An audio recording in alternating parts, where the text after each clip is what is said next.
Hey guys, what's going on?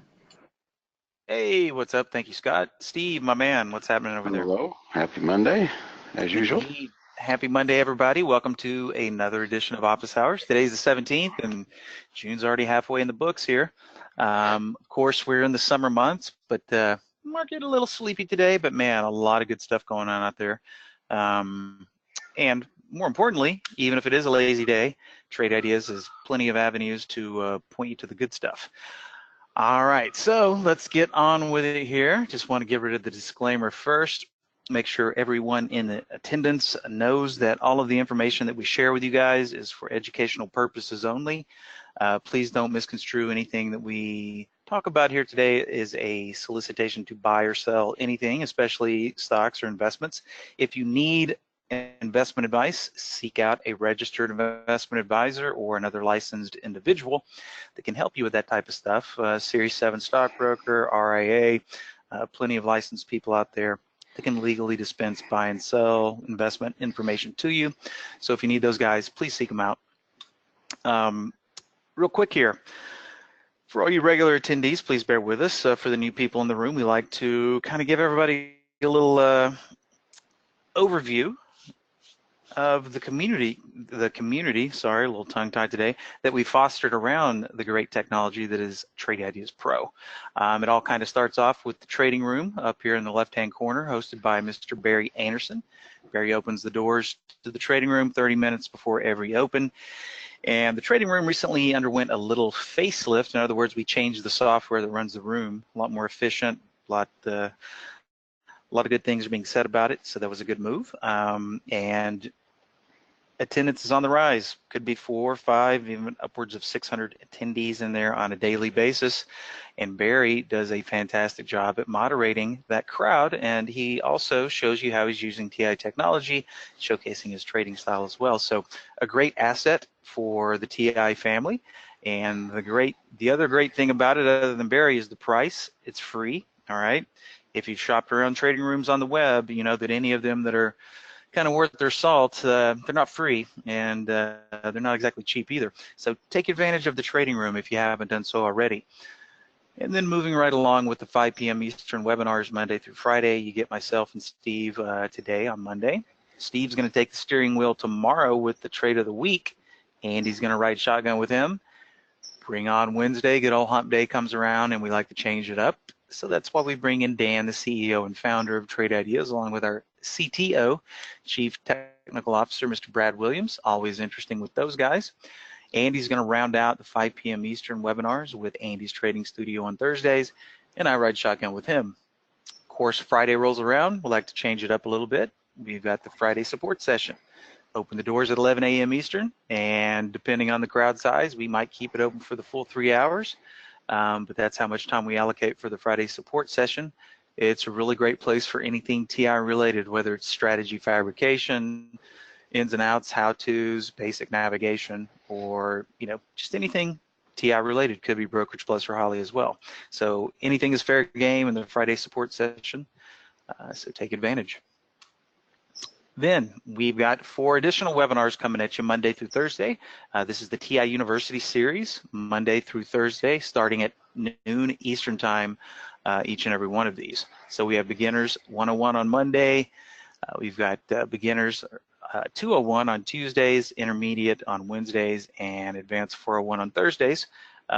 So 12 p.m. Eastern start time. If you have to do something that keeps you from attending in the live format, we've got all of these webinars recorded on our YouTube channel as well. So that's the next best thing.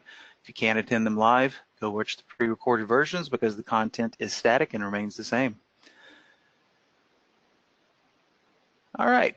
And here is a slide that we recently added, or no, this isn't the new one. The new one's next. But basically just a little snapshot of, hey, since we introduced AI, how's everybody responded? Well, you can see here, user accounts, active users are on the rise, 17 and 18, and expect 19 to follow suit. And then, of course, with the introduction of Brokerage Plus, not only do we have an option where you can automate Holly if that's what you'd like to do, but it's also a great interface to just trade from a manual perspective. So the demo orders are in orange and the live orders are in blue here, as you can see, and both categories are on the rise. A lot of live orders being run through Brokerage Plus simply because, well, we think it's a better trading interface than what IB currently has to offer. Not to take anything away from IB, we love everybody over there. Their trading platform is a little strange, to say the least. So with Brokerage Plus, we like to think that it's more intuitive, more simplistic, and easier way to trade, and the numbers are starting to speak for themselves. So if you haven't started using Brokerage Plus, it might be time to start dipping your toes in the pool as well. All right, on to today's agenda here. It's that time, Steve, so if you're ready to talk about the overall market and all that good stuff, I'll kick it over to you. Sure. And then we'll get on with the rest of it. I had my microphone open earlier. That's okay. Probably over here breathing into it. I'm sure you probably heard that. Damn it. Smacking my lips. Actually, I'm not ready. Hold on. Let me get rid of that artwork. There we go. All right. All right, guys. So welcome to my desktop here. We're going to talk quickly about the S&P and the major ETFs like we always do. Some interesting stuff certainly developing. I think last week we started to draw our new range. We did our upper range, we did our lower extreme range, and our midpoint range. And we discussed the possibilities of a pullback being needed. Let's see, 1, 2, 3, 4, 5 days. So yeah, here's that little reversal day that we saw. And the following day, I think I remember gotta eat some crow here. I remember I said, I chose my words carefully. I said, I will be very surprised if we take out these highs the following day, which we did on that giant candle. But in all fairness, we opened up and then just vomited back down into that range. So speaking of that range, where did we stop that day? Well, we stopped right at the pivot line, our upper edge of pivot line, which we identified, a couple of areas of resistance there, support here, and that's what makes a pivot line. So after that giant bounce up, we felt, gosh, you'll need some time for a pullback, some sort of a breather, the shower, the bath that we always say, because that was a pretty good move. And it's hard to keep moving higher, the higher we go and the longer we climb out on the branch. So we said, maybe some different scenarios. Scenario 1 would be a nice deep pullback, maybe closer to the midpoint down here. Scenario 2 may be a smaller pullback, maybe on that 50-day moving average. But scenario 3 being the bullish of all three of them, the most bullish of all three of them, that appears to be what we have here.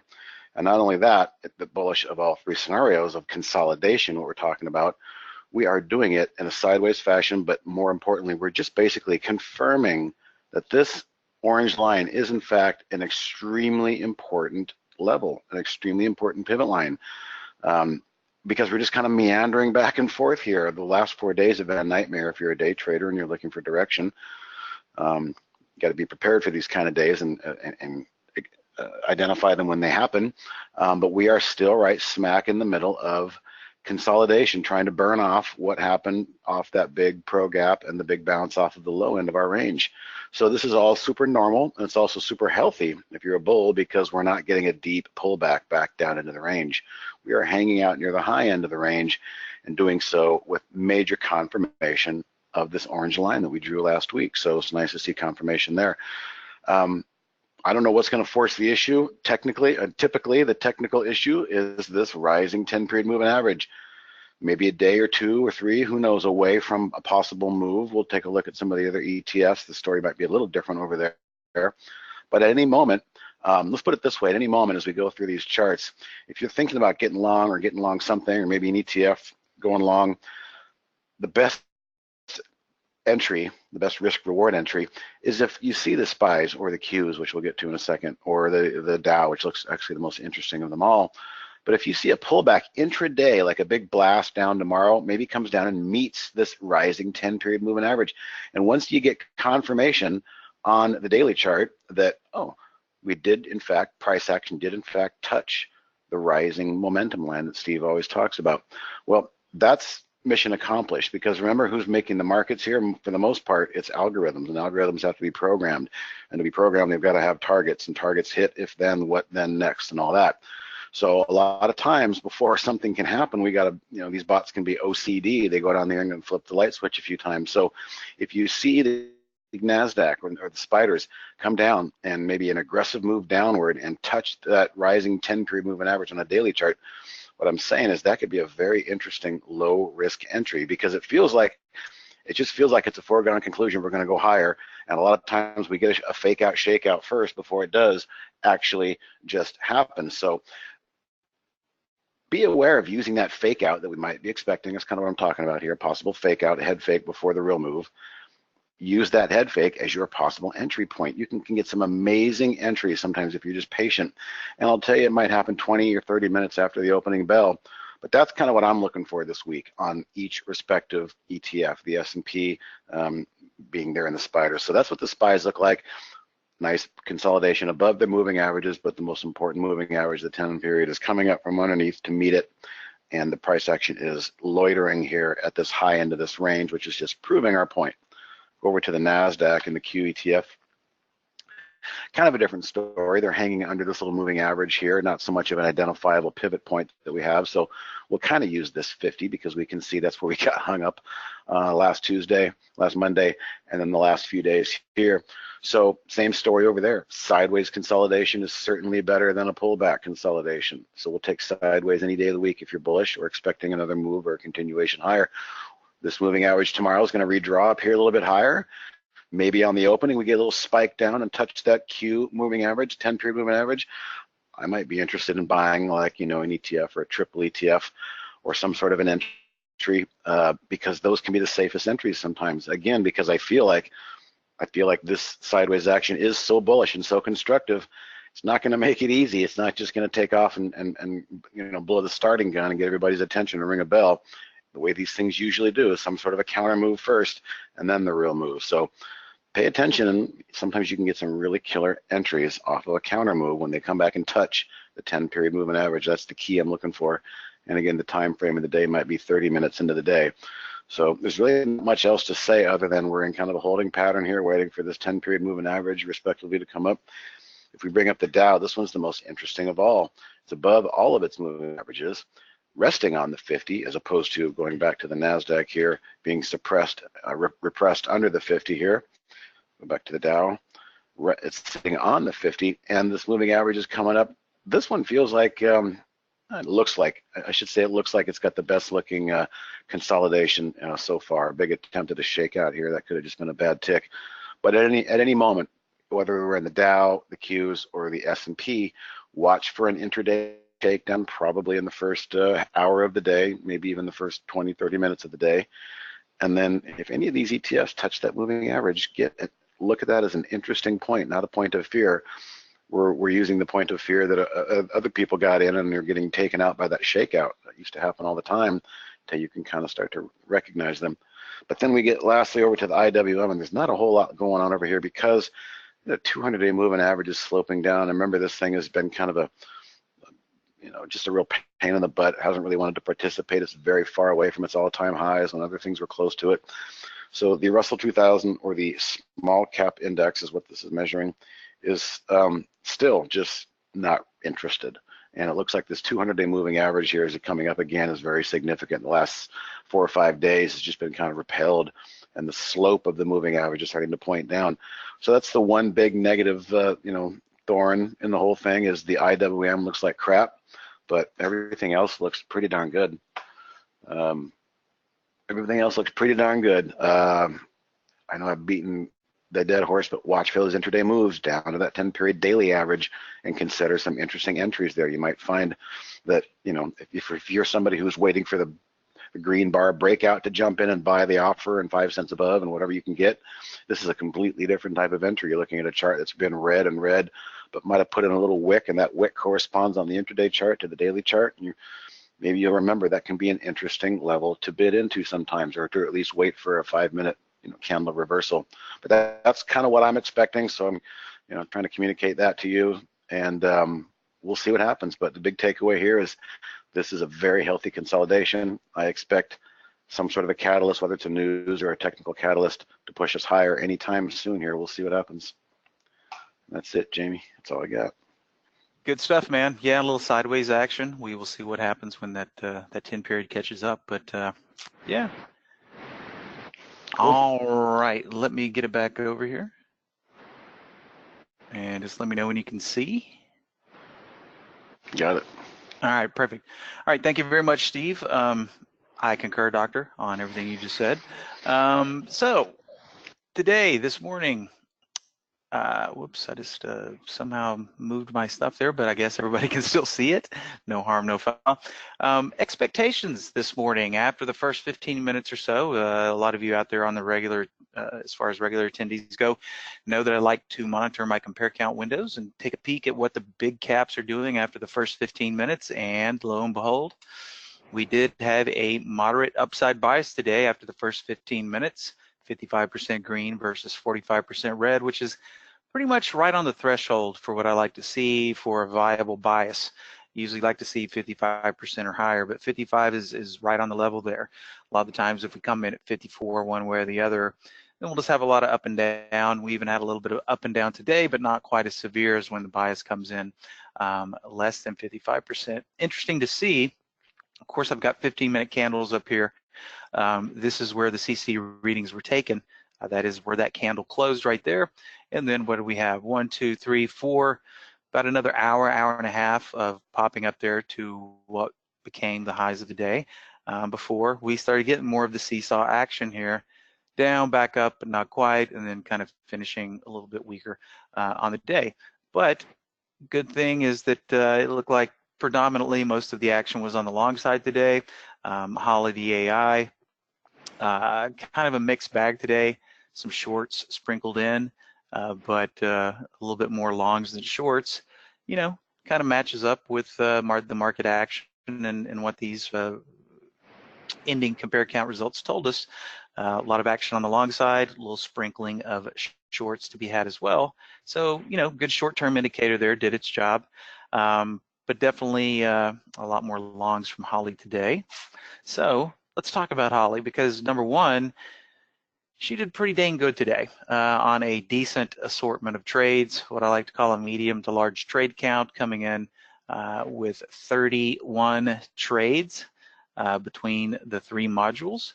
And finishing the day, if we add up all these, you know, 1.7 for Holly Neo, 1.39 for Holly 2.0, and the big winner today, and actually with the most efficiency as well, mainly coming from one trade, but hey, we'll take that, up 4 in change on 4 trades.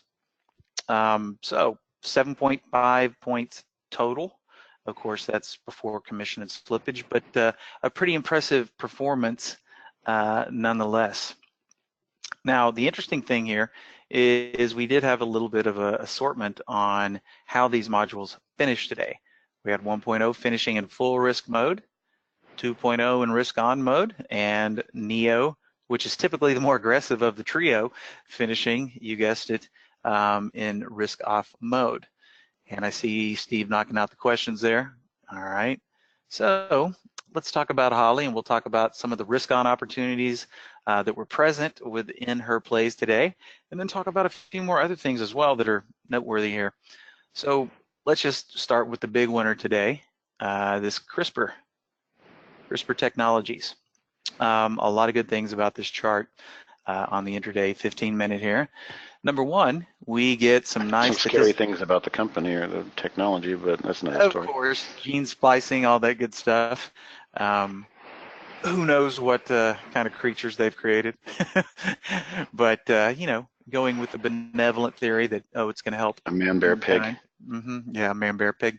But needless to say, regardless of what the company does, the price action today was stupendous, so to speak. But the funny thing is, not even the biggest winner on a percentage basis. That was the SYBX, which we'll cover here in a second. But CRISPR coming in number 2 here and definitely racking up a nice point total of 3.72 points or 8.59% going into the close. So number one, what do we have here? We had on support generating the trade. So let's just pull the strategies panel over here.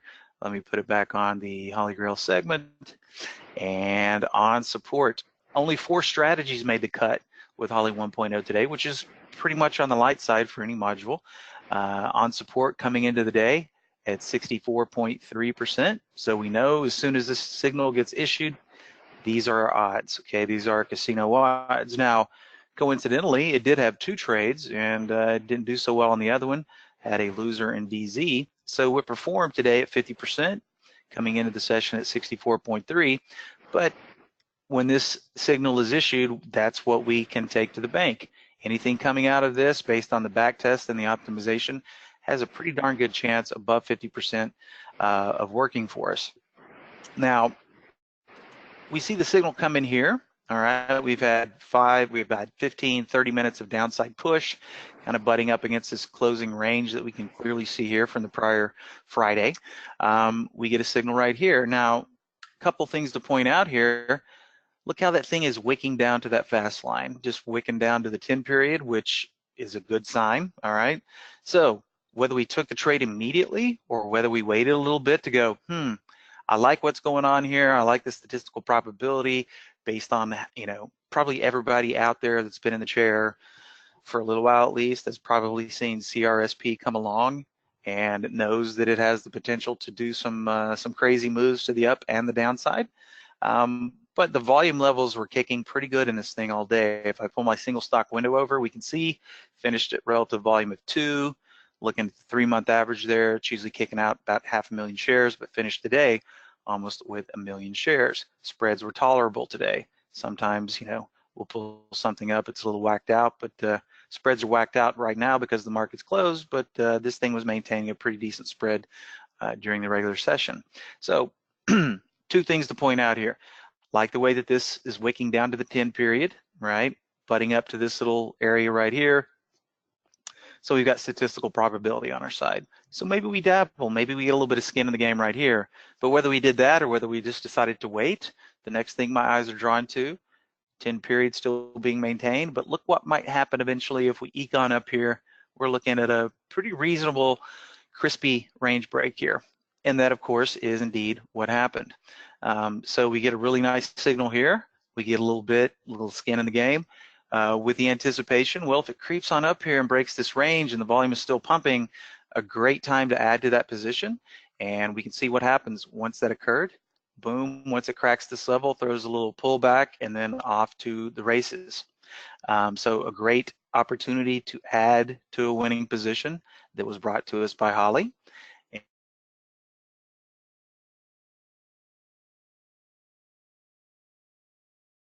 And this is what I like to call a pain-free trade.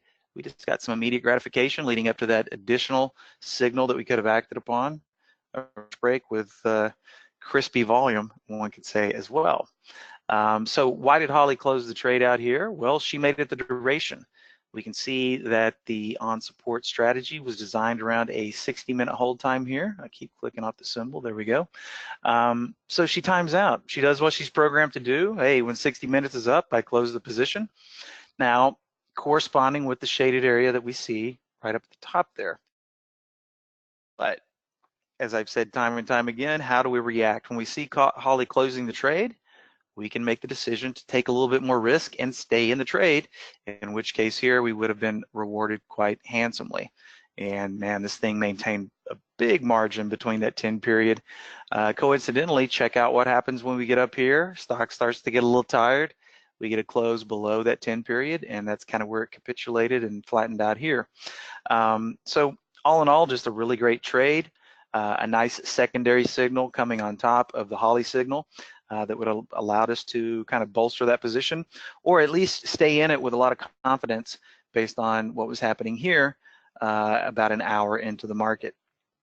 So we can see here, Holly taking her $1.72 up here, could have stayed in and pulled another $2 out of that trade.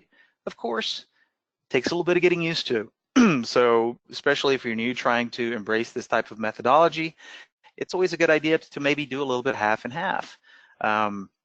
This one is just such a pretty example. We could have peeled out a half with Holly. We could have reverted our stop price back to a break-even. Miles above it all day, was never at risk of being stopped out of that second lot. Now, that's not always the case. A lot of, well, I can't say a lot of the times, but sometimes they do roll back over, which it's still nice because you've locked in your profit on the first half. Say you do get stopped out, flat the second lot, you still have a winning trade on your hands by protecting that first lot that you took the profits in by adjusting your stop to break even. So, staying in the full lot or staying in half of this one would have done quite well today. So that was the big winner. That was most of the juice that we see up here in 1.0. A nice little short sell, which is always nice, in the hub G here. And, hey, I'd be remiss because what do we got here? We got 49 cents coming into the close. Once again, just flipped. Holly makes a nice clean entry here. This is another excellent one to have stayed in because look at the entry line up here. It never gets back to it. We see Holly peeling out right here. We could have done the same thing, set our stop loss on the second lot for break even, never got back up there. And just as on CRISPR, that 10 period was acting as the guiding hand to the upside on the hub G, it's acting as a little, tapper downer. All right, as soon as we get back up here, tap it back down, writing it down for most of the day, and ending up, somewhere around 90 cents towards the close, and maybe even a little bit more on that wick there, getting it up over $1. So Holly only spoke a few words today, but man, they were like gold. Then a couple of smaller losers to finish her off there, but excellent performance out of 1.0 today. Nice risk on in both of those trades. Now, let's talk about 2.0. A lot of good trades coming through this guy today, or this gal, I should say. 1.0 full risk mode, even if you tallied up the risk on column here, it'd come in maybe just slightly above 4. So not a huge difference between full risk and risk on today, but in the end, full risk was up a tiny bit more than risk on. To reiterate, what exactly is full risk? That's just Holly putting on the position and letting it ebb and flow, not using any stop losses, no profit targets, no timed holds, no reduced risk, no profit save. So it's just basically putting the position on and letting it do what it's going to do. You can see here, a couple of these things got stopped out. And this is also interesting. PM, a short play. We get stopped out here. But then, look, we got improvement. So risk off and risk on, they keep that hard stop. It does not go the other direction if the stock turns around or goes back down through it, which it did in this case. So I just wanted to point that out. Risk off and risk on, once a stop is hit, that position is frozen at that stop level. Whereas full risk, it got improvement, we got stopped out, but then it ended up making a little bit back. So in full risk mode, instead of losing 44 cents, you only lost 21 cents. So just wanted to point that out because full risk is something that we added not too long ago. And, it was easy to get confused just between risk on and risk off and the differences. And now we've got the full risk on there too. So just wanted to take a moment to kind of explain what we're looking at in full risk. All right, so biggest percentage winner of the day came from 2.0. We can see that it finished in risk on mode, holding into the close, a little over 10%, whereas CRISPR was 8.5%. But hey, what some great percentage gainers here. And this one, later in the day, this one was issued about an hour and 5 minutes before the close, which is typically not the case. All right, a lot of the big winners are issued earlier in the day because they've got all day to do their thing. But man, SYBX was in play today, and gee, check out that relative volume level there. Matter of fact, making more of an effort to pay more attention to Holly because Steve can tell you we get all wrapped up in our personal windows that we like to watch. But hey, Holly, operating with statistical viability, has been kicking out some big percentage winners lately. And what I've noticed on all of these big winners is typically the volume is accompanying that move. Not all the time, but a lot of the time. So, I've been trying to make more of an effort to pay attention to Holly. Of course, there's a lot of symbols coming through, but hey, that's what we do. There's a lot of symbols coming through in the windows that we'll cover here shortly from a manual perspective. But hey, that's what we do. We filter through a lot of junk to try and find the gems. So when we have statistical viability coupled with high relative volume, high volume on the smaller time frames, well, then that really perks my interest a lot more. And this is one of the perfect cases right here. So we had statistical viability from 2.0 in quarterback. Let's just check out what we had here. Quarterback coming into the session at 59.6%, and guess what? It operated at 100% efficiency today, hitting 2 out of 2.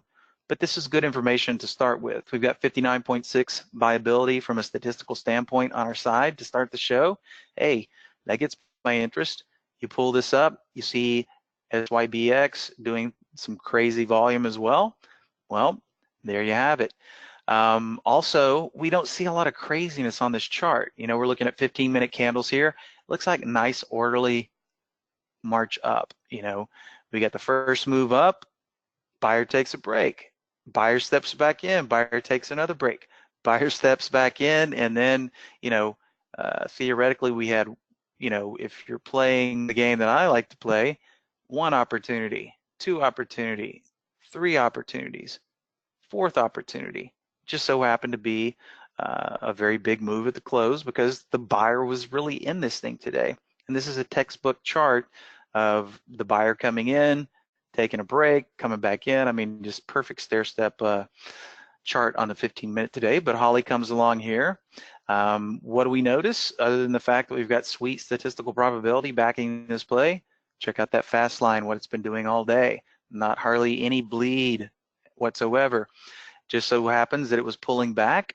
That's the nature of the quarterback. Something that's been going up takes a little pullback here. We get a nice entry signal at 8:59, and then pretty much another pain-free trade as the 10 period continues to push it higher. And not a whole lot to worry about on this one. Just a nice, you know, let's see here. Holly got out on the timed exit, no surprise there. Which quarterback we can also see is designed around a 45-minute play. So not including the entry bar, we got 15, 30, 45 minutes, and then a little bonus at the close here. Holly gets out, looks like some of the other strong plays. Not a lot of reasons to get out of this one, you know. Taking a look at the daily here, what are we also noticing? You know, okay, drawing the line straight across from where we topped out today, getting up to this little area of congestion here. But, you know, nonetheless, a nice and tight intraday play, kicking out 10% with Holly. Could have stayed in here a little bit longer, 917, but just a beautiful trade. You know, from Holly's 42 cents, we got another 46 cents on the table there that we could have taken advantage of. Just by using the same old methodology. Hey, I'm going to stay in half with Holly. Once again, what do we notice here? Could have used that break-even entry line as our stop on the second lot, and it never even came close. So it's surprising today, a lot of these big winners never even tempted or flirted with that entry line again. And a lot of the times on these kind of seesaw days, we get ebb and flow and flux back down to that line, but not on these two. So some really great risk-on opportunity there from Holly 2.0 and SYBX, the biggest winner of the day. And then we had Tilray. All right. Probably a lot of people have seen this stock in the past. It's been up in the trees. Big correction. Correct me if I'm wrong, but I think they're in the cannabis space, unless I'm getting it confused with some other stock out there.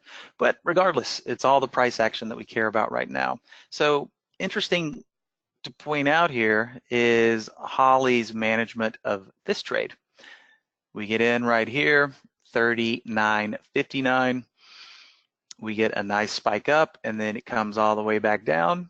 And Holly pulls the plug a little prematurely here on a profit save. But that's what she does when it gets a little, when we get a little friction, a little up and down action. Usually it's severe up and down action or sideways consolidation where she'll pull the plug on a profit save or reduce risk. Clearly it was kind of the volatility that was in this candle here with the wick here. But bottom line is this, same game. Now, risk off going into the close, 84 cents. So 40 cents between where she got out and where the thing closed. But let's not forget about what it did right after she got out. I mean, look at the max potential here. I did some quick math here, and this thing moved up 2.36. So $2.36 was max potential up here at the top. So even if you waited until this bar closed below the fast line, you still did a little bit better than where we're sitting at the close, right? And that's 80 something cents. So, keep that in mind. That's what we can't see in any of these columns here. Max profit is showing us how much was Holly up during this period right here. See, she was up 86 cents here, but that's looking at risk off mode. So we can see here that, hey, actually it was $2.36 that was on the table. There's just no column reporting that right now, right? But up here, we had $2.36, big difference between 44 cents and even triple, roughly speaking, what risk on at the close was, all right? So even though we can't see that 236, that was the potential, max potential in the Tilray there, which is a pretty significant percentage as well. And then we've got an even, this one isn't near as big, but it's a glaring example of reduced risk. And there we have it. You can't really see the sideways action as good on the 15 minutes. So let's just change the time frame here.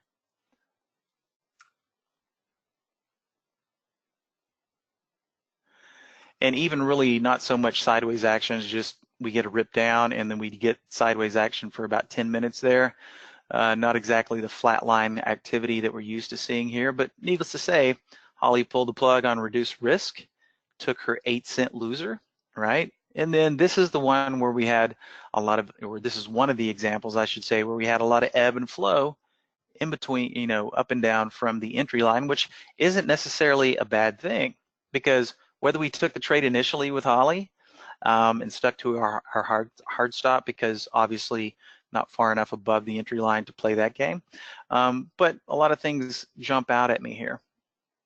Once Holly was in it and we got this high set up, and by the way, not such bad volume in Puma Biotech today, still finished at 1.78, usually kicking out 1 million shares, kicked out 1.75 million today. So we know the volume was there. And on days like today, where we have the major indices closing at 0.6 on the Qs and the SPYs, hey, this means a lot more than a day where these are doing slightly above average with relative volume of 1.78. But my eyes are drawn to the high that was put in. Maybe we took a little bit here with Holly, but even if we didn't, this one was definitely on the radar, because later on it creeps up here. Not a huge range here. Nice tight little consolidation on the 5-minute level. What happens later on? We creep up here, boom, 1337, make a run all the way up to 1372. So not huge move, but not a bad percentage on a stock that you could have played either with Holly or waited for a secondary pattern to emerge, in which it did in this case, and you could have made something on that. But big difference here between -8 and 35. That takes us up to about 43 cents of spread in here. It doesn't matter if we get a nickel, a dime, a quarter. This is just a case where if we would have stuck to our hard stop, we would have eventually made some money on this. Let me check a couple to go over on NEO as well. A little bit of risk on from everybody today, which is good, even though NEO finished in risk off mode, which is kind of odd because it's usually the more aggressive of the two. But in the form of VRNT and ITCI. So let's take a look at the VRNT first, which was a short play. Always like to see some shorts come out and work from Holly today as well. What I'm going to do here, let's just crunch this back to 15-minute real quick. Okay, love this one as well, primarily because 1, 2, 3, 4, this is a nice 1-hour opening range breakdown. But guess what? Holly brought it to our attention with the downward momentum strategy. And let's just see what our odds were coming into the day. Downward momentum, 60%. All right, so that's on our side to begin with. We get a nice clean entry signal right here. Just happens to be right at the time where the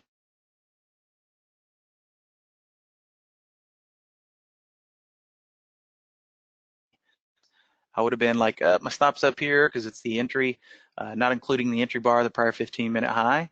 Holly's got a different idea. Stop is a little tighter, just right past the high of that 15-minute candle, but doesn't even really matter in the end because we just got immediate gratification here.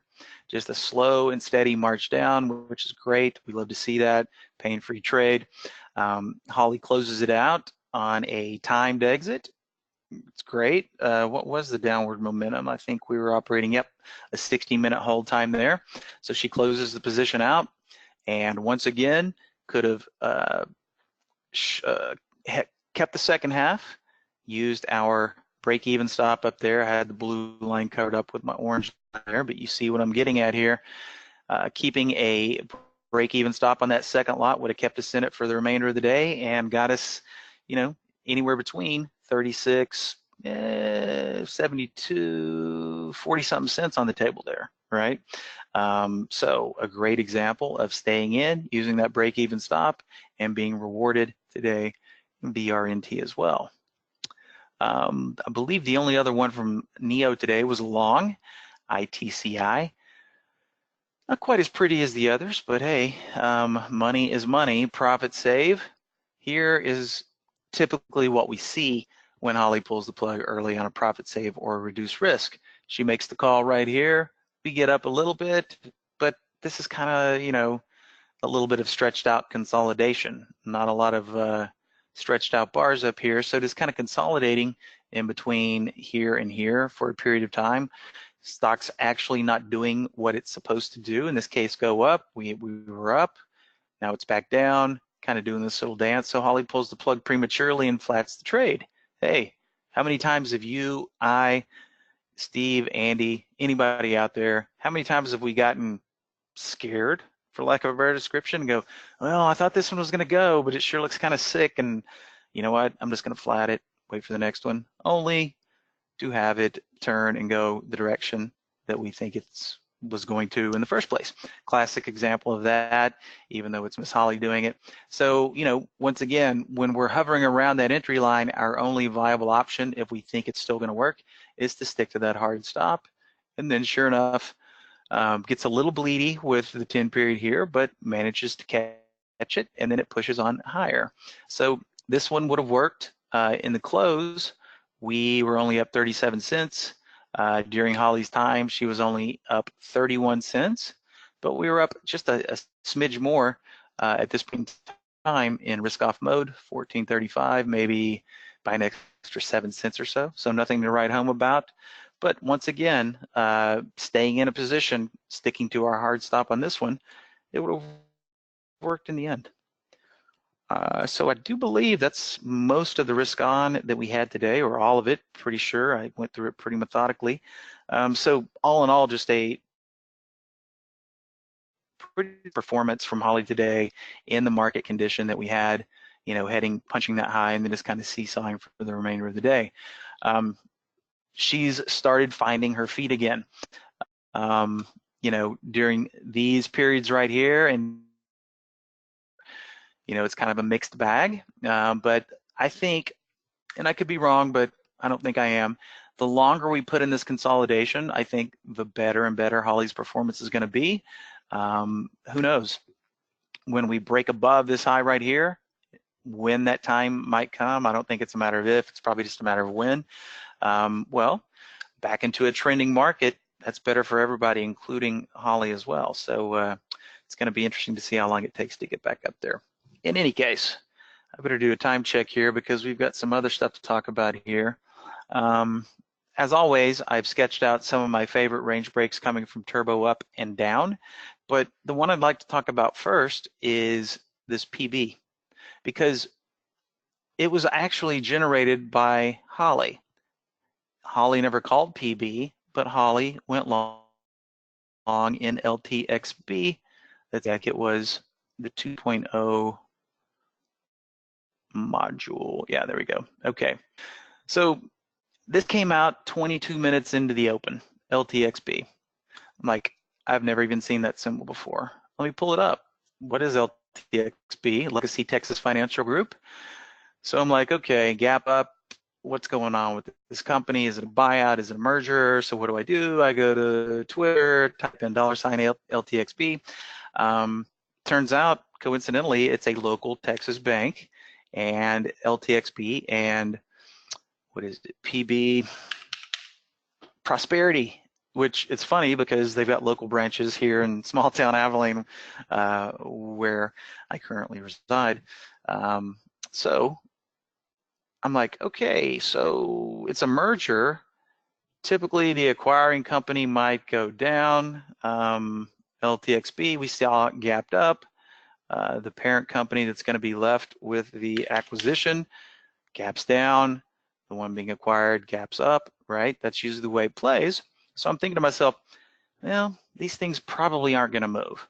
But in the end, it's kind of strange because they both broke these nice tight ranges and just cycled on down on some massive volume, right? So, I thought PB might give a little back. And then what do we have here? We had a nice little range break. If you took the first one here, let's see here, the first time it cracked was here, 45 minutes in, using the prior 15-minute high up there, would have kept you in it all day, just kind of snoozed all day before it broke down, but hey, a working trade is a working trade. Now, what caught me by surprise is LTXB did the same thing, right? Here we have the opening. This one took a little bit longer, but it was odd because they both broke down. So shorting both of these range breaks was money today, right? LTXB, not really the one, but if you hit the PB, of course, that wouldn't have been my go-to, but PB was a nice little downturn here. So getting short right in the neighborhood of 64, and the thing ended up at 62.55. That's a nice little short without a lot to worry about there. All right. So keep in mind, why am I showcasing PB? Because really, it was brought to my attention by Holly, who was long LTXB, got my curiosity pumping, and found out about PB. So see, you can use this information for all different types of ways, string it together, right? This is just one example that I wanted to point out about finding another stock that Holly didn't even generate, but was generated by another Holly play, right? So interesting on PB there. The only other short that I really like today, because it set up so perfectly, was this guy right here, BGNE, which was coming through turbo breaks down today. So really my focus was on these windows. Because the other versions that have no resistance and no support, they were just kind of spitting out a bunch of thinly traded stuff today, not really a whole lot of pattern clarity, which no big surprise. They do that sometimes. They go to sleep for a while. But I have to admit here, Andy, I believe it was I can't remember if it was Andy's trading studio last Thursday or the Thursday before, but Andy came up with a new custom filter, next high or next low, which you can see right here. Next high or low and my turbo breaks up, next high or low and my turbo breaks down. And, it took a while for this to sink into me, but then it made perfect sense because when these stocks are coming out, right, I'm checking out the clarity of the pattern on the intraday and going, hey, is the risk in place? Is it a nice tight consolidation? And then I'm thinking to myself, an extra step, well, how much could it go if it breaks? I like the risk, but I'd sure hate to get in it and there's only a dime of room when I go over here and I consult daily, okay? So with Andy's new invention here, the light just came on, right? I don't have to even consult the daily anymore because this window is telling me how much room is going to be there before the next level of short-term support or resistance is there. So when you're seeing these plays come out now, number one, I don't even want to see them unless they've got at least 50 cents of potential to the upside or the downside in there, right? So that does a great job at eliminating lots and lots of symbols that I would have had to have filtered through to derive this information, and also looking and squinting over here on the daily to go, okay, where's the support, where's the resistance, where's it, if it gets traction, where might it stop? And I've done the same thing on the short side version. So now I'm seeing a lot more higher quality potential in these plays. Minimum of 50 cents of room to the up or the downside. A lot of these things are coming through with a lot more room. Of course, some are going to be higher priced, but it's a huge, tremendous help in filtering these stocks. So, of course, some of you might want this filter moving forward. So if you do want the next high or low showing you the next period of short-term resistance or support, just pop an email over to info@trade-ideas.com telling me you saw it here. I'll be happy to pop that custom filter into your account for you, and you can start making use of it. But in any case, when the BG&E came through here, it was showing $1.13 before the next level of short-term support. Now, did we get there? Let's see. 116.79. Wow, we blew through it way more than what it was showing, right? Which is, hey, we'll take that as well. But, I really am warming up to these columns. I think there's great help, and we're not constantly having to size up the daily like we were doing in the past. So great filter. Kudos to Andy for coming up with it. I'm loving it. Now let's check time here because yeah, we're getting pretty close here. So I'm going to make these last ones fast and furious because using the same methodology, but on the long side, there were some nice tight upside range breaks today. Once again, coming through these two windows here. And anybody that wants these windows, turbo up and down, just remember, you can get all of mine, Steve, Andy, and Sean's favorite windows by channel 4. By clicking on there and just saving the windows that you like to the cloud. So gonna burn through 4 of these real quick here. LK, let's see, these were hitting these a little early in the session as soon as I saw something worth looking at here, but here we are looking at the 5-minute candles on LK, Luckin Coffee, which is the Chinese Starbucks, right? IPO'd not too long ago, capitulated down here at the bottom, but fighting its way back up. And just a great, nice tight entry here using the prior 15 minutes, not including the entry candle. We got a stop down here. LK threw us a little wiggle, didn't quite make it down to the stop, and then motored on up nicely for the remainder of the day before kind of giving some back, but nice, really nice profit potential before the downturn hit. We had another one in ASND. Nice little 5, 10, 15, 20, 25-minute opening range break here. Risk down here. Nice big fat juicy area as well on the ascend. And let's see here. Sony. We all Sony is. Typically, I like to shy away from the foreign stocks. You can see the daily, how spotty it was here. But just a really nice setup on Sony today. Volume was doing pretty good in it most of the day and low risk and not a lot to worry about on the Sony trade today. It's all about the clarity of the pattern and we have to filter through a lot of junk. But once again, that new next higher low doing a lot of the heavy lifting for me today to help me make these decisions. And lastly, Schlumberger. Everybody knows who Schlumberger is. Big liquid stock, and not quite as pretty as the others. We had this wick, which kind of fouls things up here, but to play honestly, we have to include the wick here. Little upturn leading up to it, but let's see, entry bar here, 5, 10, 15, risk area down here, and still a reward area, multiples larger than the risk area here. So 4 nice examples of the range breaks there. Got a couple of downside actions. Got a nice assortment from Holly today. So all in all, just things firing on all pistons today. Lots of opportunity, even in a market that was a little range bound for most of the day. But we're at a nice stopping point here. Just enough time for Scott to walk us out. Let everybody know how if they're going to upgrade or start a new subscription. Yeah, sorry for the idiocy. So Scott, if you're there. Yeah, all right. Yeah, a couple things on the way out. That's okay. I enjoyed the sound effects, Steve. there's a new ebook that, well, series of 3 actually, and you can get them all for free. But all you got to do is go to trade-ideas.com/setup. Each ebook has 2 chapters on different topics, and Jamie and Steve both contributed chapters each. So do check it out. It's free. Trade-ideas.com/setup. Put in your email address and get the download links.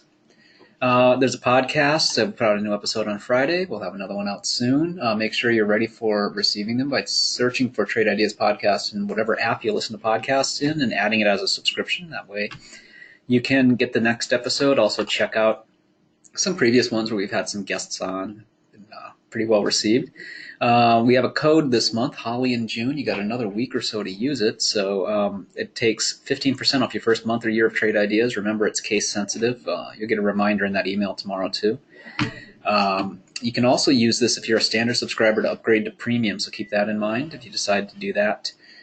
Email info@trade-ideas.com with any of your questions. That's the best place to send your question. It goes into our help desk software and gets routed to the appropriate team member. You can follow Jamie on Twitter at QuantBot, Steve Gomez at Today Trader. Trade Ideas Pro is our Facebook handle to like there. Check it out and share the stuff we post with your friends. Thanks, everyone, for attending. We'll have the recording up later on tonight or tomorrow. Thanks, Jamie. Thanks, Steve. Have a good one. Yep. Thanks, everybody, for popping in. We'll see you tomorrow.